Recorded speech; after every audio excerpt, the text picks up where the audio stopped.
नमस्कार. भारतात 2027 ची जनगणना लवकरच सुरू होणार आहे. ही जनगणना विशेष आहे कारण ती डिजिटल साधनांचा वापर करून केली जाणार आहे. पहिल्या टप्प्यात म्हणजेच घर यादी व घरगणना कार्यात प्रत्येक घराची यादी तयार करून कुटुंबांची मोजणी केली जाईल आणि दुसऱ्या टप्प्यात लोकसंख्येची गणना केली जाईल. आधी पहिल्या टप्प्याविषयी बोलूया. या टप्प्यात नियुक्त केलेले प्रगणक घरांना भेटी देऊन घरांबद्दल माहिती गोळा करतील. परंतु ही प्रक्रिया स्वगणना पोर्टलद्वारे देखील पूर्ण केली जाऊ शकते.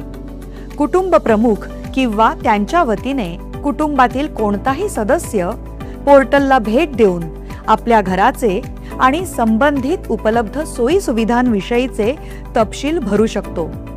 कृपया नोंद घ्यावी. एक कुटुंब फक्त एकाच मोबाईल नंबरचा वापर करून लॉग इन करू शकते आणि ही नोंद कुटुंब प्रमुखाच्या वतीनेच केली गेली पाहिजे.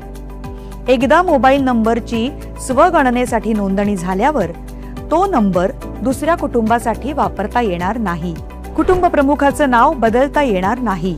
लोकांनी स्वगणना केल्यास गणना प्रक्रिया अधिक सोपी आणि जलद होईल. हा याचा मुख्य फायदा आहे. स्वगणना ही एक विशेष सुविधा आहे. ती त्या विशिष्ट राज्यात किंवा केंद्रशासित प्रदेशात घर यादी कार्य सुरू होण्याच्या 15 दिवस आधी उपलब्ध करून दिली जाईल. HLOच्या प्रक्रियेदरम्यान प्रत्येक रहिवाशाला एकूण अधिसूचित 33 प्रश्न विचारले जातील. महाराष्ट्रातील स्वगणनेचा काळ हा 1 मे ते 15 मे आहे. तसेच HLO प्रक्रियेचा काळ हा 16 मे ते 14 जून आहे. स्वगणना पोर्टलवर तपशील कसा भरावा? सर्वप्रथम SE पोर्टल उघडा. त्यानंतर आपलं राज्य किंवा केंद्रशासित प्रदेश निवडा आणि स्क्रीनवर दिसणारा कॅप्चा भरा. त्यानंतर स्वागत स्क्रीन आपल्याला पुढील टप्प्यांवर मार्गदर्शन करेल.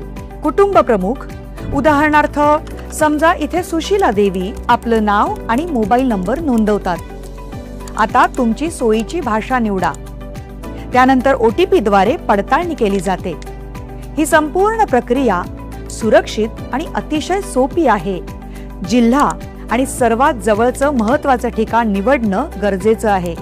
तुम्ही शोधलेलं महत्त्वाचं स्थान दर्शवणारा एक मार्कर नकाशावर दिसेल.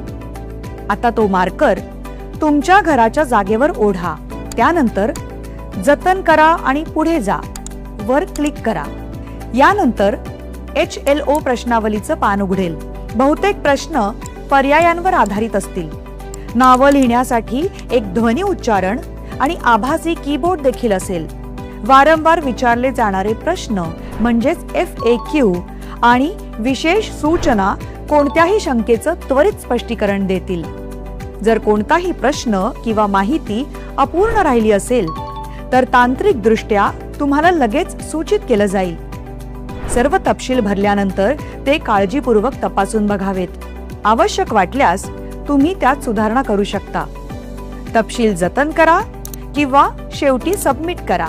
सबमिशन झाल्यानंतर H ने सुरू होणारा 11 अंकी SEID म्हणजेच स्वगणना क्रमांक स्क्रीनवर दिसेल. तो तुम्हाला SMS द्वारे सुद्धा मिळेल. जेव्हा प्रगणक तुमच्या घरी भेट देतील तेव्हा त्यांना हा SEID क्रमांक दाखवावा. तुम्ही दिलेली अचूक माहिती केवळ आपल्या देशाला सशक्त करत नाही तर त्याचं खरं चित्रही सादर करते. म्हणून सहभागी व्हा आणि आपलं सहकार्य द्या. आपली जनगणना, आपला विकास. विकसित भारत की तैयारी ये है अपना प्रयास. जनगणना में पहली पारी आपका घर आवास. घर घर की गणना होगी, सुविधाओं के लेंगे हाल. बिजली पानी हाउसिंग सेंसस पहला चरण इस साल. यह जनगणना का साल, यह जनगणना का